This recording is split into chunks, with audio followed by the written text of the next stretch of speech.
From the gun again on first down. Fires wide. Juan Daniels, touchdown, Georgia.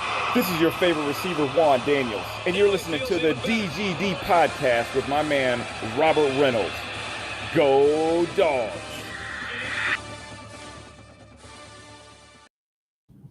Welcome to the DGD Podcast. As always, your host, Robert Reynolds. Joined with me, Juan Daniels and JP, talking Oklahoma Sooners. We're going to talk a lot today. We're going to talk about the Oklahoma Sooners coaching job, and then we're going to transition to the SEC championship game. Tomorrow, 4 o'clock CBS, Georgia Bulldogs versus the Crimson Tide of Alabama. Welcome, JP. Welcome, Juan. It's Friday. That means one more day. JP, I want to start off with you, buddy. I want to give you a second here to introduce yourself. Yeah. Tell people about you, your show, things like that, and then we'll get started. Yeah, great. Well, first of all, thank you both for having me on today, man. It's a pleasure to be able to be on here with you guys on this beautiful Friday. Now I'm in Indiana. I don't know how it looks down there where y'all are. I'm assuming y'all are in Georgia. Is that correct? Yes, sir. Well, I am.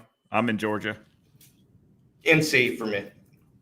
NC. Okay. Yeah. No, today up here in Indianapolis, Indiana. That's where I reside. My Twitter is Indy_Sooner. I'm an Indianapolis guy, but I have Sooner ties all the way around. My entire family's from Oklahoma. My parents just moved up here, and I was born up here, so I kind of stayed up here. All extended families all down there, and my sister runs track right now at the University of Oklahoma as a sophomore. So I just, I'm passionate about Sooners football.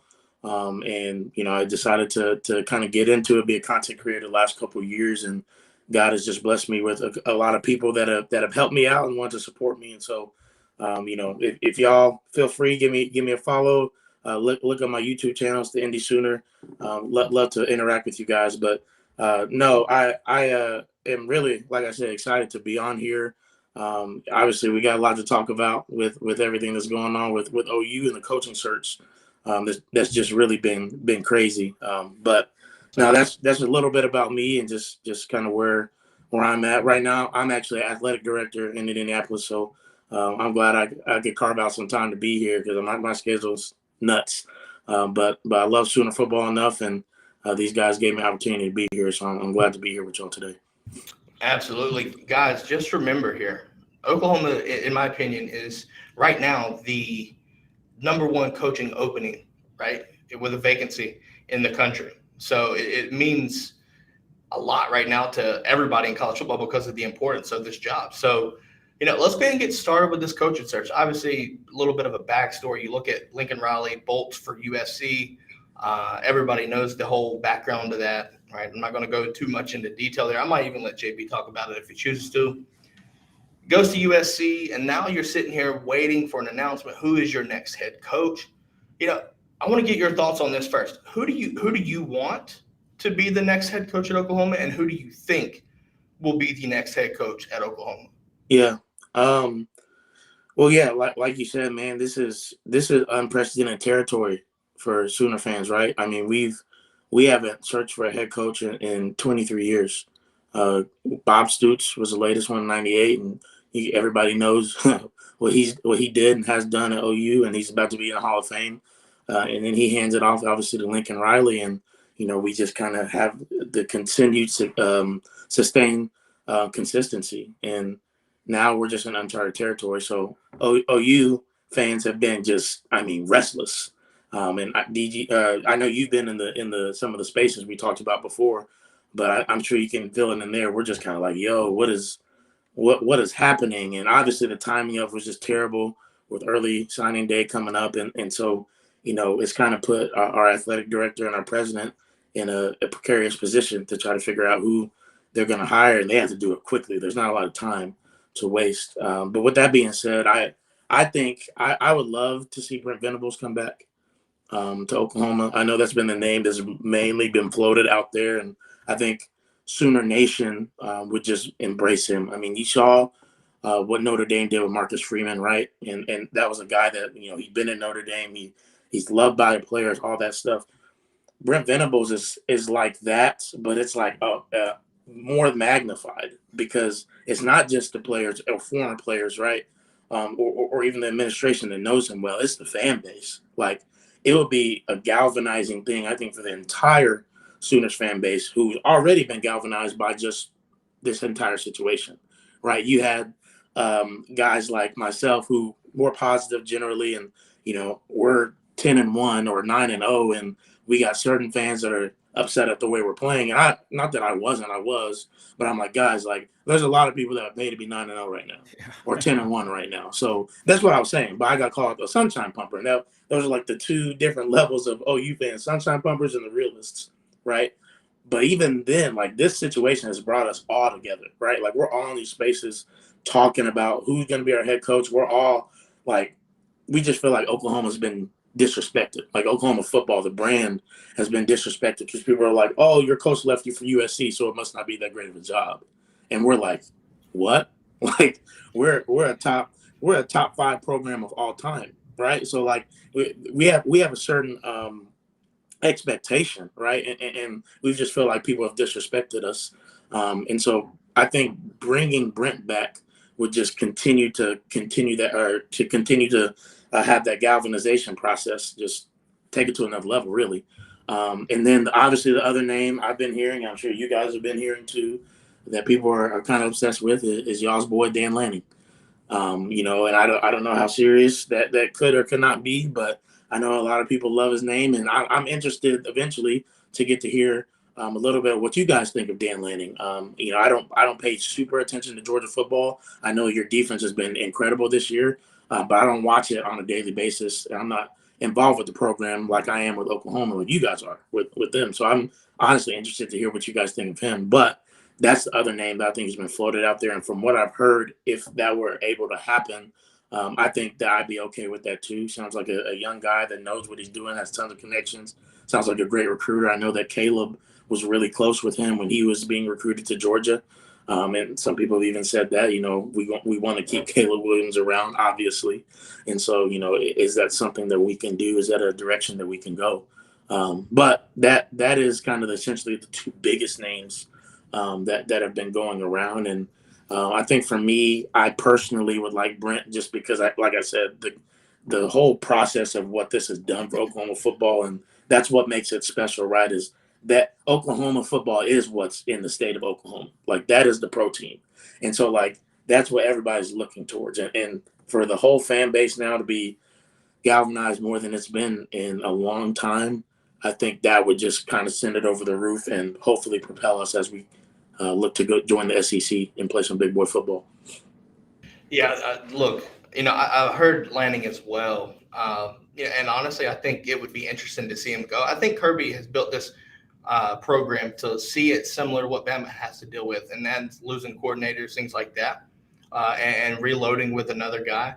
I could see Lanning go, but in my opinion, I think Venables might be the guy, but we'll see, right? I know there's a lot of theories and in Twitter spaces, guys. If you just listen into it, it is wild, and it's been like that for days now. But we had Kenneth Murray in there last night, right? A guy that plays for the Chargers, was a middle linebacker for Oklahoma for 2.5 years. One of the best linebackers we've had in a long time. Was a first-round pick. Was in there. George Foreman. I found out George Foreman was in there last night, which I was like, what? Like, it's nuts, the people that come in there. And I was telling people, I was like, man, like, some of these OU insiders going to ask for the Twitter space to be shut down because there was recruits in there too, and they was being candid. And I was like, they're going to ask for Twitter to shut this space down because I don't know if anybody's going to pay for a paywall site now. Like, we get more information for free on Twitter spaces than we do in the paywall site sometimes. So no, but you're right, man. The spaces have been nuts. And I know Juan, I want to get your thoughts on the potential coaching hire, right?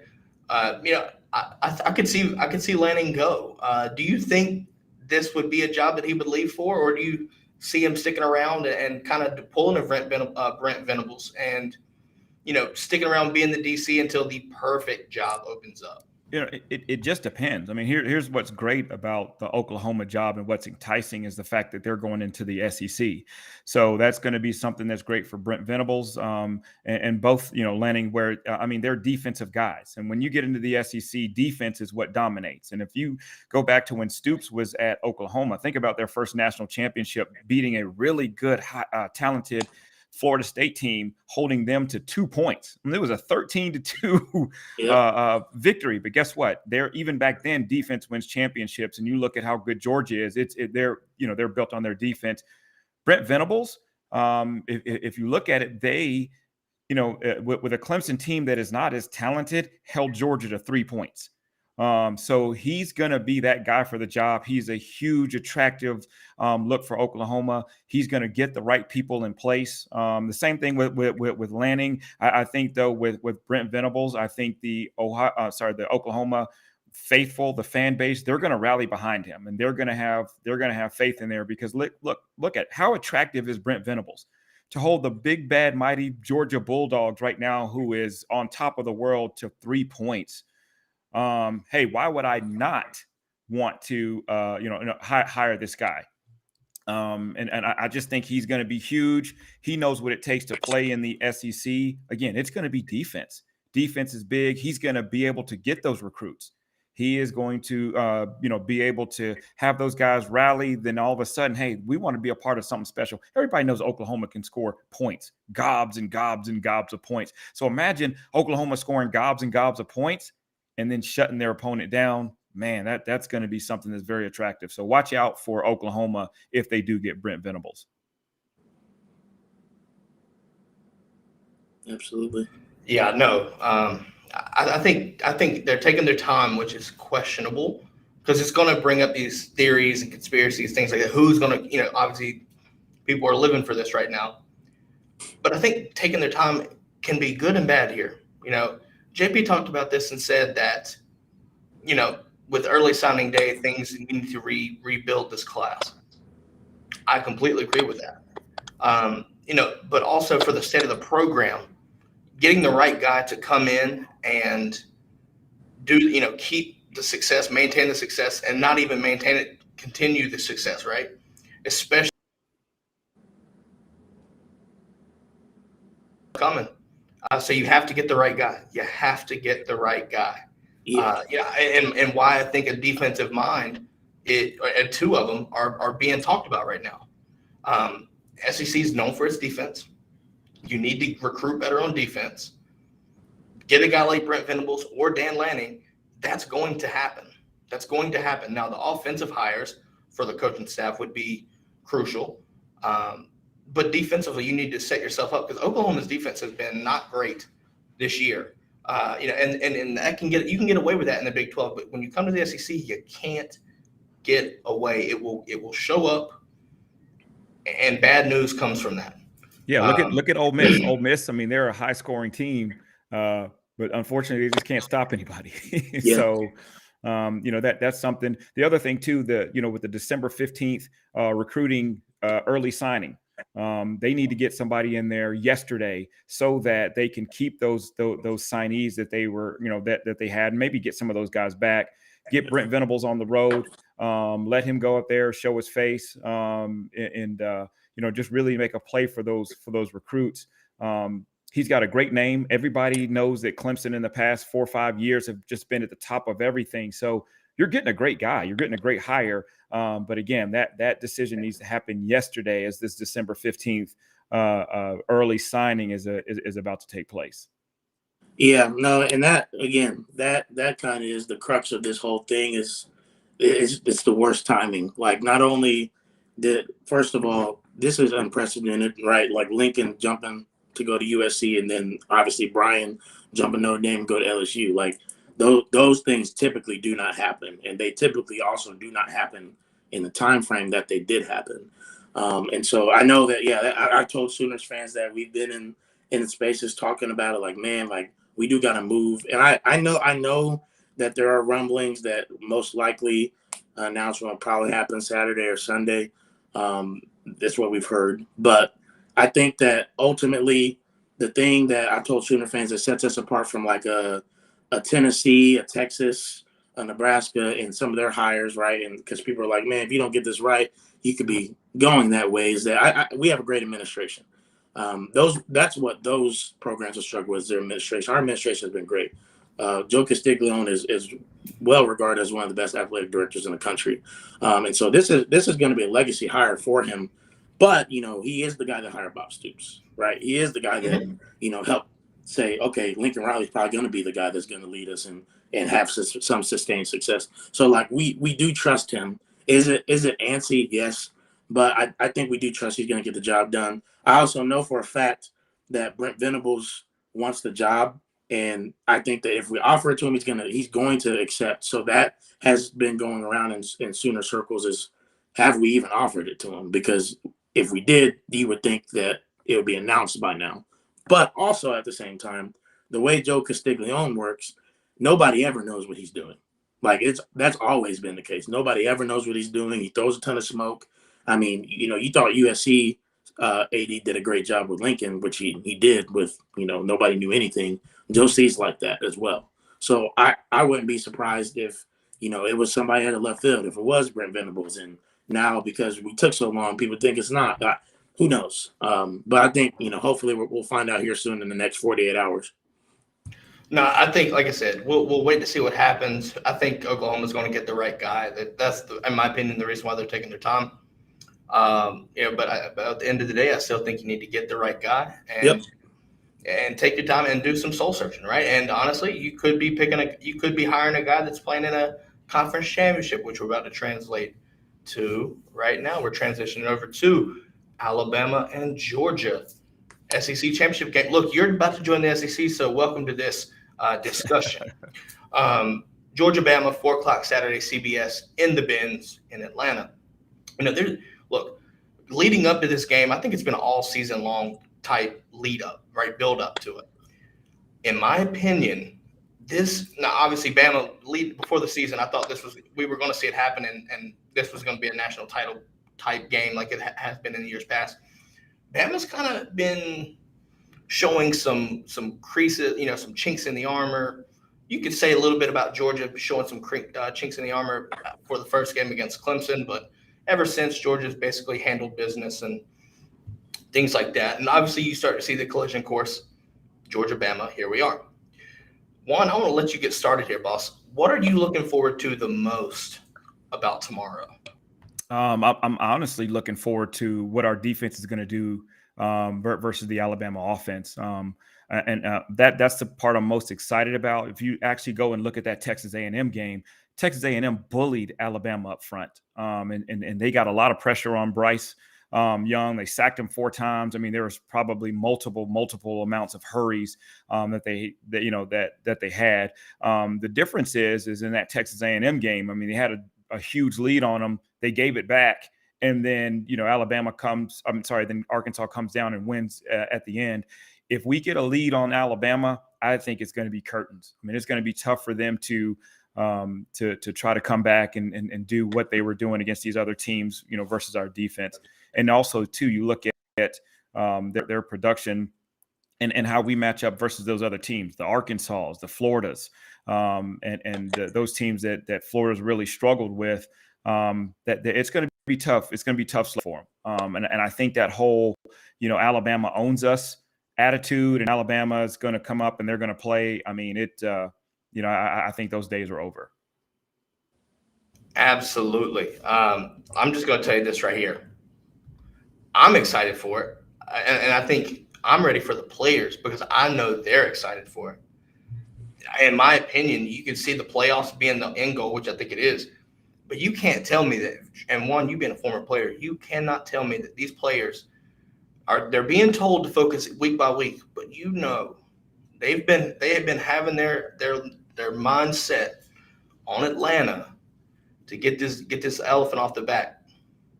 Yeah. You just know it's coming. And you know what? And it's plagued us, right? It's been the ghost that has plagued us for years, especially since Kirby's gotten here. This is the time to get it off of your back and be done with it. That's just the way it needs to be. Yeah, I've heard the same thing with they were using the analogy of the Braves being owned by the Dodgers for so long, and then finally they got that monkey off their back. But and I know that you always hear that, hey, we're going to play game by game and let's focus. But I think that they've taken every single game that they've played and dominated with the purpose of getting to Atlanta. So each game that they play, they say this is we're not playing the Arkansas, we're not playing the Floridas. What we're doing is we are actually preparing for that Alabama game with each and every game. And so I'm excited. That this is going to be a big, huge recruiting game, honestly, to be honest with you. And that's why, when I was just talking, in regards to Oklahoma having a coach, getting that coach search in there, every recruit on the planet is going to be looking at this this game. And they're going to be, saying, hey, this is a big time game. These are two heavyweights that are going to be battling. And again, that Brent Venables has that edge to say, hey, we held this group to 3 points. I'm pretty sure we're going to score more than 3 points on Alabama this week. I'm really excited. I'm with you, JP. What are your thoughts on this game from an outsider standpoint? Yeah, man. From an outsider's perspective, you're right. I mean, the only chinks in the armor Georgia has shown was that first week, right? I mean, I remember somebody tweeting out the first week, oh, Georgia and Clemson, like, this is who we're supposed to be scared of. They don't look that good. And then ever since then, Georgia just looked like the top dog, straight up. And so, I think this is y'all's year, really. If you look at it, there's been so many teams that have gotten the monkeys off their back, the proverbial monkey, right? Like Michigan finally beat Ohio State, right? And when Michigan beat Ohio State, I was like, man, we probably going to lose to Oklahoma State tonight because that's the way it's going. And Oklahoma State beat us. Now, people have their theories because we know Lincoln was pretty much gone by then. So I don't know if that had anything to do with it or not. But regardless, it could be true. It could be, definitely. But anyways, Oklahoma State's a good team. They are. And they did it, right? They finally got the monkey off their back. So I think this is the year for Georgia to do it. And, yeah, Alabama's offensive line, I was talking to somebody about the other day, is the worst it's been in years. And I don't know what they think they're gonna do with y'all's boys up front, but Bryce Young, they better have some insurance ready for him because he gonna be on his butt all day long. So hopefully you guys get after him. I'm sure you will. But it's gonna be, like you said, a defensive minded game, I think. And I think honestly, you guys are gonna be able to take it from Jump Street if you guys build that lead. Yeah, it's gonna be hard. For Alabama to come back in it because once you get a lead, man, you guys are gonna let your dogs hunt, and it won't be pretty from there. So, that's what I think, man. From an outsider's perspective, I think this is y'all's opportunity. Yeah, and Georgia, in my opinion, got tested. The first game against Clemson, and I think it was what we needed to. I talked about it being the game of the year yesterday, and because it set the tone. It let us know what we're made of because at the time, we didn't understand that Clemson was going to have the year that they had. We knew what they were made of because we saw what happened last year. They were in the playoffs, things like that. We were able to see what defensively we're able to dominate. Nothing has changed since. But offensively, we've gotten more efficient, and that is crucial for a team chemistry like what Georgia has. Yeah. Obviously, Clemson's defense was just as good as ours because, like I said, it was a 10-3 score and a pick six decided the game. Okay, it's not an offensive score. Defensive pick six is what separated this game. So it tells you that we had some issues up front in offense. All right, offense had some questions, but how much of it did we didn't know, right? You don't know how much it was based off of how good their defense was. Going on. Throughout this regular season, you're starting to see these efficiency numbers. Georgia and Bama both are top 10 in offensive and defensive efficiency right now.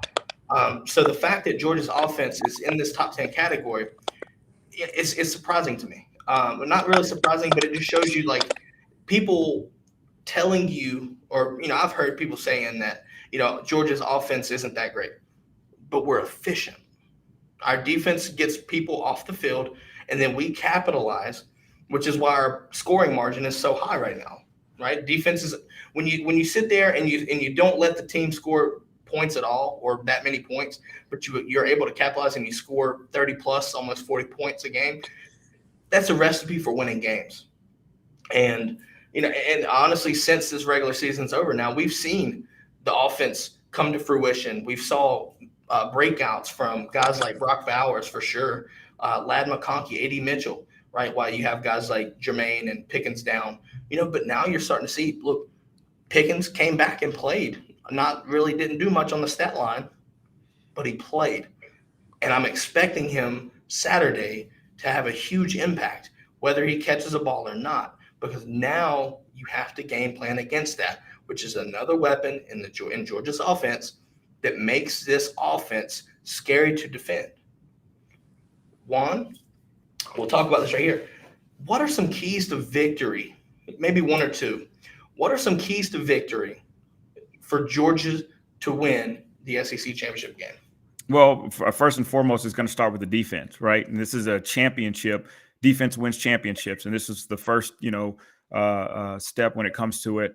Our defense just getting pressure on Bryce Young. I mean, and so listen, they've got 3 great receivers. Alabama does, and so the more pressure that we can get on Bryce Young, the better off we have, as far as not letting him get the ball off.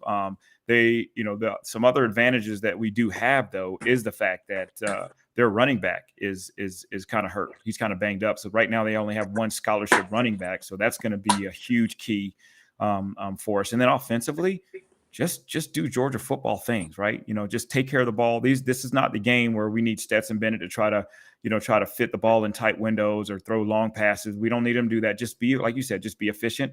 Let's just run the football and let our backs do the work, right?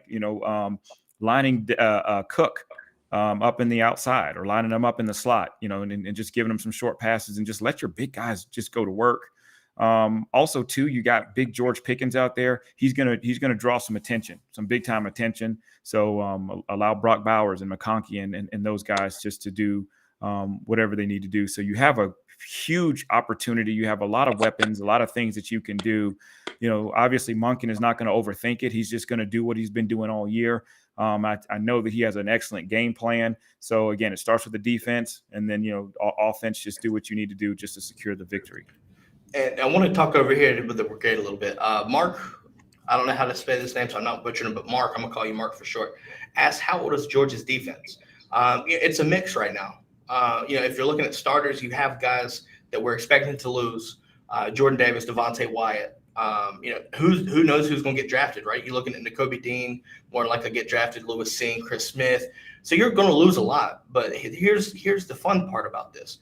You have guys that are coming back next year that are already difference makers. You look at guys like Jalen Carter. He's a sophomore right now, so he'll be a junior next year. And I would expect him to kind of take over that role. Maybe not to the same level, but definitely fill in on that defensive line. But then you've also got guys that are in the 2 deep and 3 deep. You're looking at guys like Smile Monda, right? You look at Jonathan Dumas-Johnson. You still got Keely Ringo on the outside. This defense is loaded with, seniors all the way down to freshmen. With the incoming class, right? Obviously the safeties are going to be interesting to see from a recruiting standpoint. But when you look at this recruiting class for the 2022 cycle, it's absolutely littered with elite defensive back talent. So this is, obviously, Juan, we've talked about this. This is why recruiting matters. Hey, Dan Mullen, by the way, just saying. Anyways, you have to understand that, like, there's going to be guys that are coming back, right? So that it's not going away. You're taking the Bama blueprint basically, and you're putting it in Athens, in my opinion. Juan, do you have anything else to contribute to that? No, that's it. But I mean, and then of course, when you add the recruiting part of it to it, here's one thing that I did notice, and it's a matter of what is Georgia doing? What are they doing at Georgia? For the last probably 3-4 years, Alabama's had the top recruiting class. And I want to say last year, that 21 class, they said that, that recruiting class was probably the best that Alabama has ever had. And then for them to be struggling as bad as they are right now with all these top recruiting classes, just means that, Georgia's doing something really, really good. And so that's going to be another thing too. So, obviously we're going to be losing some guys, but then of course this recruiting class and how they're coaching them and what they're doing is going to be something special. So no disrespect, JP, but we want to keep landing. You guys can have Brent. No, but listen, I mean, but that's what I want to hear, right? Like, if Right. you didn't want to keep him, I'd be concerned. So, Right, like, right. absolutely, bro. Like, hey, I got a question for you guys real quick. Obviously, I know we've been talking about Georgia, but obviously, Alabama has a dude that I think is pretty special, Will Anderson. Are you guys concerned? I mean, he's one of those guys that can be a game record, right? Are you guys concerned about him at all? Do you think they're gonna try to double team him a lot, slide protection towards him, run away from him, or do you think you guys are just gonna play straight up? Juan, you want to go first on that? Yeah, well, that's going to be a tough one, and because right now too, we're struggling a little bit. I think it's our left tackle is out, so that's going to be one of those situations too where obviously from a game plan standpoint, we have to contain or just make sure that he's not going to absolutely wreck shop. I mean, and Alabama's been just known for that edge guy just to go out there and absolutely just destroy people. We've got some interior issues as well too. So, you can't, use all of your resources just to double one guy and then leave some other things open too. So I know they're going to be prepared to play. But again, like, sliding protection, helping out with the backs and just doing whatever we need to do to make sure that he just does not disrupt and absolutely, dismantle, what we're trying to accomplish offensively. Yeah. No, I think you have to game plan for this guy, right? There's a reason why he's in the Heisman discussions. He's a great player, really great player. But look, and Bama's defense is loaded with talent too. But obviously you look at where they are, and there's some mismatches, and we'll talk about this in just a second. There's some mismatches that both teams are going to have to win this game. You're going to have to exploit the mismatch and capitalize on these, right? Obviously, Will Anderson is the best player on Bama's team defensively, in my opinion, right now. You have Toa coming in from Tennessee. You have Dallas Turner as well. I mean, the list goes on, right? Kool-Aid, arguably the best name in college football, period, out there patrolling the secondary, Josh Joe, all these things like that, Jordan Battle, things like that. Look, the Bama defense is fine, right? But there are some, like I said, but we've also seen games throughout the season that have kind of exposed some things, not really like exposing Bama, because it's really hard to do that and capitalize on it. A&M being the lone one, and let's just be honest, it took a midnight yell voodoo chant and a gust of wind apparently to beat them by a field goal, right? Looking at the situation, I'm telling you right now, Georgia, you have to game plan against it. Now, how are you going to do that? Do you run, probably outside zone, maybe run it outside zone, bring in, you've got three great tight ends. Bowers, Darnell, right? Darnell's going to be the key here, I think, because you put him on the right side and you block Will Anderson, or let him try to do that with, you know what I mean, to slow him down. I think that's what you got to do. Georgia's going to, Todd Monken's going to find a way to neutralize him, or at least try to neutralize him. But he's still going to make plays. Understand that Will Anderson will make some plays. You can't just go into this game not realizing that he's going to do that. You can't. He's going to make some plays. All right. So you have to game plan for him. Try to neutralize him but you can't neutralize him 100%. He's just too damn good. With that being said, we talked about mismatches. What is the one mismatch that you see that Georgia and Bama have to capitalize on to win the game? We'll start with JP. JP, start with what Georgia has to do, the one weakness that Bama has that Georgia has to capitalize on to win, and then flip it for Bama. Yeah. I mean, I said it earlier, right? I mean, their offensive line is, I think, definitely their weakest link in their entire team. And so you guys capitalize on that. You have a field day on that. It's gonna make it hard for them to do anything. It's gonna make it hard for them to flip the field. And then obviously you guys playing Georgia football and being physical. Doing what you need to do. Like I said, Stetson Bennett just making the correct throws, like you said, not trying to do too much. then I think you guys will be fine. And so that's what I would say for Georgia. Alabama wise, I would say, same thing for their defense. They have to do something that makes Stetson Bennett feels like he has to be Superman. That's where you want him, and not that, no disrespect to him, that he's not a good quarterback, but again, that's the type of throws you want him to make him make type of throws. You got to shut down the run. You got to be more physical than Georgia's offensive line, which is a task, right? And so I think they're up to it. Their defensive line is really good too.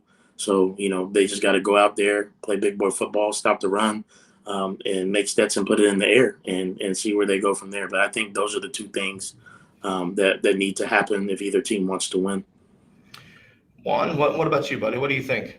I definitely agree with JP, and also too, it's almost like Patrick Oliver. We also have that same mentality, but for Alabama, if they're going to be successful, they're going to have to take advantage of our secondary. I mean, they got 3 great receivers. We also have, I believe, a safety that's hurt.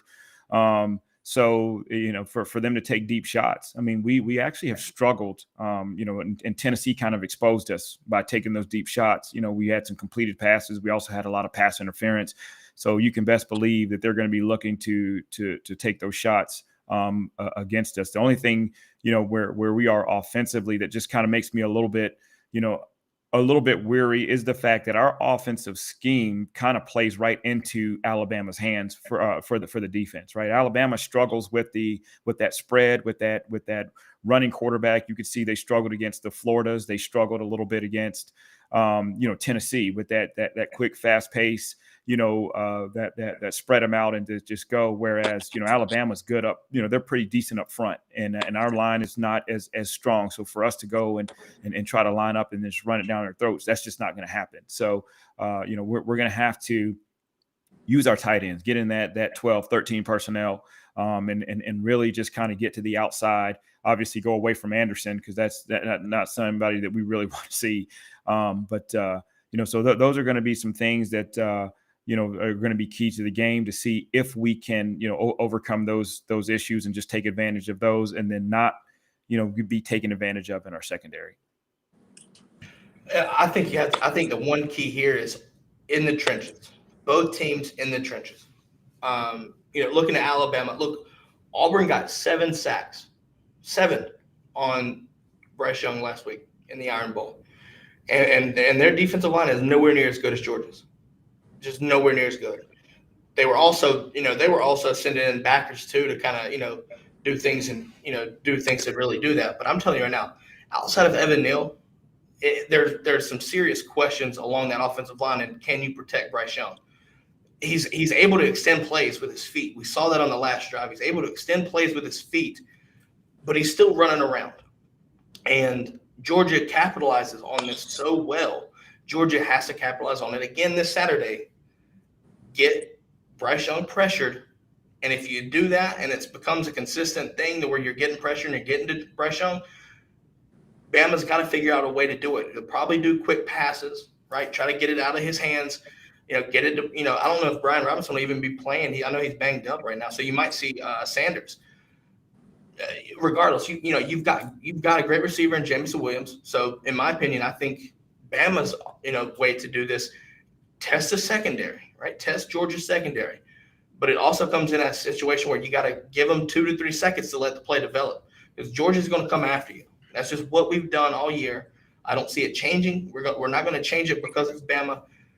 You have to give Bryce Young enough time to extend the plays to try to test the secondary. If they can succeed that right there, it's going to be a damn good game.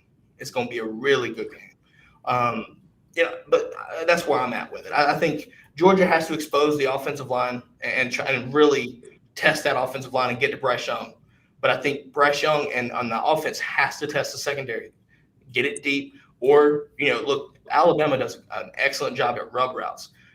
Get some confusion for the secondary. If you can do that, you're going to have some success. That's all I'm going to leave it at there. With that being said, Juan, let's go ahead and jump into this right here. Let's do score predictions. What's your score prediction for the game? Man, I'm usually expecting Patrick Oliver to help me out with this, but I think this is going to be a low-scoring game. I really do. Just because Georgia's offense plays right into Alabama's defense. I think our defense plays right into Alabama's offense. Man, oh man, this is going to be one of those ones. I'd probably say 17-14 Georgia. It's going to be, it's going to be a lot closer than many people think. Or I'll go with 21-14 too. I like that, Patrick. But I do. I think it's going to be a low-scoring game. I think the emotions are going to be high. People are going to be just amped up, jacked up. The atmosphere is going to be absolutely insane. I do believe Alabama's going to kind of play out of their mind, but at the end of the day, it's just not going to be good enough. This is tough.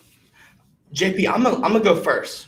Since we're involved in the conference, I want to get out right here, and then we're going to take it to the third party, right? Somebody's about to join this conference, somebody that's going to see both of these teams, could be on a yearly basis, right? Depending on how things set up. Mm-hmm. I'll tell you right now, I'm seeing some comments here that the Brigade is live right now. I'm seeing 28-17 Georgia, 24-23. You pick the winner, right? Patrick Oliver, 21-14. Lots of score predictions. I'm telling you right now, though, if I had to give my score prediction, I'm going 24-13. I might call me crazy, but Bama might be the one shot to score the most. But if that happens, I'll take the fact that I'm wrong. It is what it is. But I just think that what's going to happen is you really just see Georgia's defense suffocate.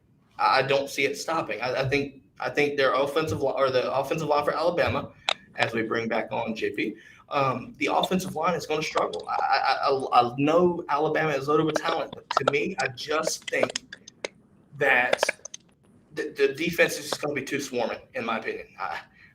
So I'm going 24-13, dogs on top. Now, JP, third party here, what say you with the score prediction?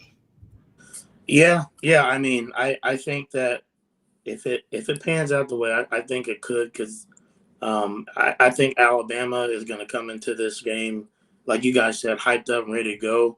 But I think Georgia is times 3 of that, right? I think that, this is their year, this is their opportunity. And I wonder with how the Tide has struggled this year is, if they get punched in the mouth or they find out Georgia's not going to fold, like they maybe have in the past, if they're not going to a little bit unravel a little. So I'm going to go a little bit higher score than y'all. I'm going to say 35-24, Georgia. You're going to have some Bama fans, man, asking how is Bama going to allow that many points. We'll see. But I'll tell you right now, look, both teams are – now, understanding statistics, things like this, you have to understand the volume of things. But this statistic really set me off. Georgia has allowed 8 sacks. Bama, I think, was 35. Now, albeit, you have to understand that Bryce Young does throw for a lot. They throw a lot more, right? They throw a lot more. But regardless, 35 sacks, regardless of how many attempts, is concerning to me. Well, to just a little bit to counter that, Bryce Young is a true dual threat. So there's a lot of times where Bryce Young, instead of just sitting in the pocket waiting for that guy to get open, he could have taken off a lot, a numerous amount of times. And so he's got the legs to do it. He's fast. He's quick. So that's one of those things that you do have to look at. So a lot of those sacks are pretty much on him, where he's just kind of sitting in the pocket too long. Look for Bryce to run a little bit more this game. And I'm pretty sure that, Nick Saban probably was just saying, hey, don't run and don't do too much, up until this game. But he has nothing to lose. Nick Saban is trying to get that 4th spot in that Final Four. So that's something that we have to make sure that we watch out for. We have to have a spy on him to make sure he doesn't take off and run. Yeah, no, I think Georgia's going to spy. I think you have to. Like I said, the last drive, the game tying drive, right, when Bama was behind, Auburn did not spy, and it came back to bite them because there were several times where you let him run for some yards, but even more so, you let him get out of bounds, right? Everybody wants to point that loss to Tank Bigsby not getting down on their offensive drive, and you could do that. But you still, on defense, you had a minute to drive. They had to drive the entire length of the field in about a minute, and not even a minute and a half. Yep. When you sit there, you have to get pressure on them, but also you have to keep them in bounds. A spy in that situation gets him down, right? Gets him down, because if you take a sack or you get tackled, because they didn't have any timeouts either. Take a sack, get right, spy them, or tackle them in bounds. You're looking at a clock situation that anybody would have a hard time navigating through. So Georgia's going to realize that, and Georgia's going to have a spy there. I just think you have to. Agreed. Absolutely. Yep. 100%. I think that Bryce Young is, like he said, true dual threat more than I thought. I mean, that guy's got moves. Yeah. Well, I mean, just watching him in high school, he was lights out in high school. I actually expected him to run a lot more once he, got to college. But even in their spring game, they were just saying that he wants to be more of a pocket quarterback. He wants to make sure he sits in the pocket, goes through his reach, which he does a lot of. But he's got some fire. He can absolutely take off and burn it up if he needed to. Yeah, man. Yeah. So I mean, you guys definitely have to have that spy. But if there's one defense y'all shouldn't be worried about in the NCAA, it's the Georgia Bulldogs, just to be real. So, I think you guys will be fine, and I think he'll probably be shocked at the speed of your defensive line. I mean, I know I wouldn't want Jordan Davis coming after me. Yeah. Oh, you're absolutely right there. We're going to read over it. Chicken 1515 asks, what team has the better kickers? I'm going to be honest with you. I think Will Riker. I really do. I love Pod Lesney. He won us a bowl game last year, but he's had some inconsistencies, and to me, it's kind of concerning. So I have to say Bama has in my the edge at kicker. Juan, which is unusual to hear Bama having a decent kicker. It really is.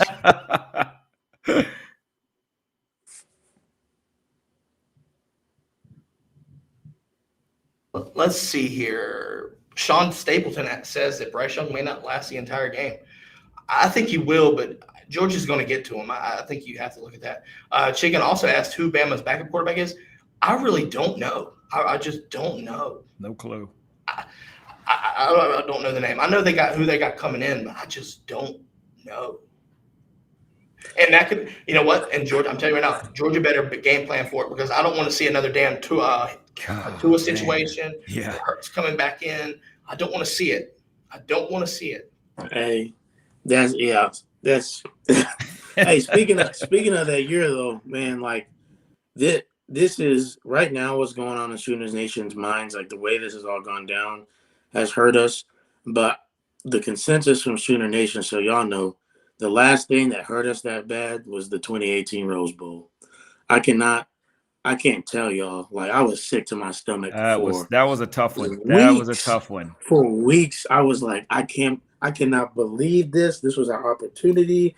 And I was like, man. And then like to see y'all not finish it off too. Like, yeah, I thought you were. Yeah. Because y'all jumped out on us. And also we didn't know that, y'all's quarterback had the flu. We didn't know he was, suffering. But gosh, you wouldn't be able to tell that he had played the pretty flu. well in the first half. He looked great, and and he's still one of my favorite guys. I love watching him at Cleveland. He's a great guy.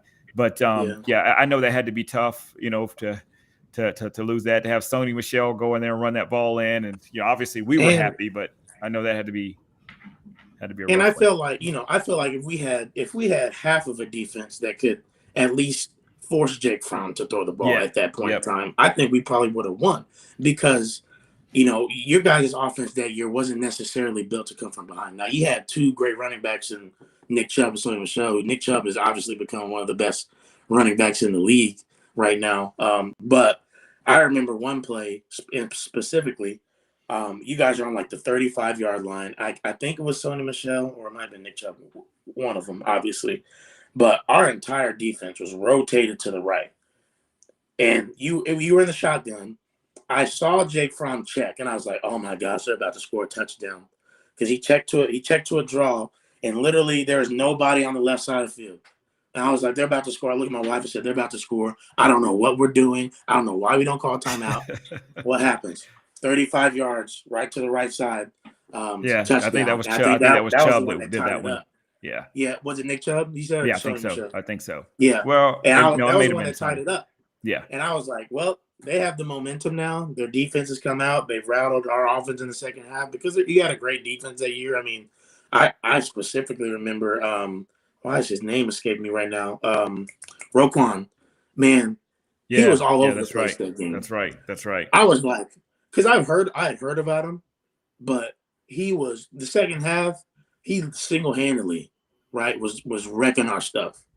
But I was like, man, like, where's this kid coming from? Like, he's all over the place, sideline to sideline. Rodney Anderson couldn't get anything going. It was a mess. But anyways, this is my first opportunity to really sit down with Georgia fans. really vent it.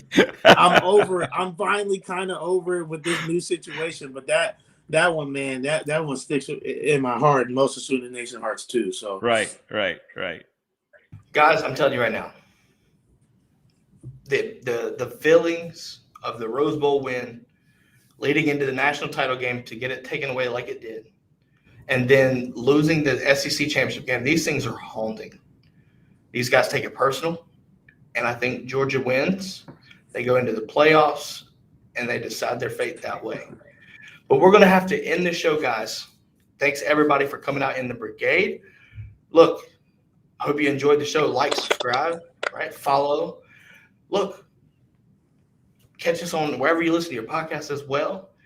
JP, thank you for coming on and giving us some talk about this coaching search at Oklahoma, man. Yeah. Needed that. Thanks for having me. Yes, sir. Hey, let everybody know where they can find you, man. Yeah, hey, so my Twitter is at @Indy_Sooner. That's at INDY_Sooner. On Twitter, you can follow me on there. And then my YouTube is just Indy Sooner on YouTube. You can subscribe there. I do a show every Wednesday night, live stream, 9 p.m. Central Standard Time, JP and Trav show. My boy Travis Davison owns a couple restaurants in Tulsa. But yeah, I so appreciated you guys having me on here. Juan, it was so nice to meet you, man. And yes, sir. Hopefully I get to come and do it again. I'd love to talk to you more about your experience even playing for the Bulldogs. Yeah. I didn't know that you played. So hearing that intro was dope. That intro was dope. I didn't know that was going to happen. Yeah. And I got a son, awesome. So my son's headed out to next year. He'll be out at Stanford. So he's gonna he's got a scholarship offer to play quarterback at Stanford. So I'll be spending most of my money and time and efforts out on the West Coast. Man, that is amazing, man. No, it's great to see and I'm sure you know it's great to see the next generation doing so well. I mean, my sister, like I said, she's a D1 track athlete at Oklahoma right now, and that's awesome. Just, I could have never imagined her being the type of athlete she is, man. Yeah. Like she was that was supposed to be me. I played college basketball at NIA College in Indiana, and she's supposed to be this little dainty thing. Next thing I know, I come back home from college and she win the state championships in Arkansas, right? Running the 100, 200, stuff like that. So I'm sure you're proud of your son, man, and I can't wait to see what he does at Stanford. That's so awesome. But thank you guys for having me on here. Absolutely. Hey guys, remember tomorrow, 4:00 CBS, you can tune in to the SEC championship game where the Dogs take on the Tide. Juan, we're going to end it on something that we always do. We're going to talk about Kirby's Is it going to be the same? Is it going to be the same as what you hear against Florida? It's got to be. Oh, it's got to be. It's got to be, right? We're going to leave it up to him. This is his old boss, man, and this it's got to be. It's got to be. Absolutely. So what we're going to do here, guys, thank you for tuning in. Hope you enjoy the game tomorrow, and we will catch you on the next episode, guys. Go Dogs. Go Dogs. Let's go. I still remember like yesterday. Walking out this pitch at the half. The look and the feeling I had. Looking at Tyson, looking at Stokes, looking at those guys. You know what, guys? This is our fucking year. We do it by how we play. It's 0 to fucking 0, and you make them never want to play again. All that shit they're talking, I love it, Jamar. You didn't say shit. You don't say shit to them. You just laugh and point at the scoreboard. Let me get a picture, JD, pointing at the fucking scoreboard. Don't say shit to their undisciplined ass, because we are. We are disciplined. And I am still going to take the fucking shit out of them. Physically, I want to break them. I'm talking about fucking break these bitches on defense and offense. Let's go, defense.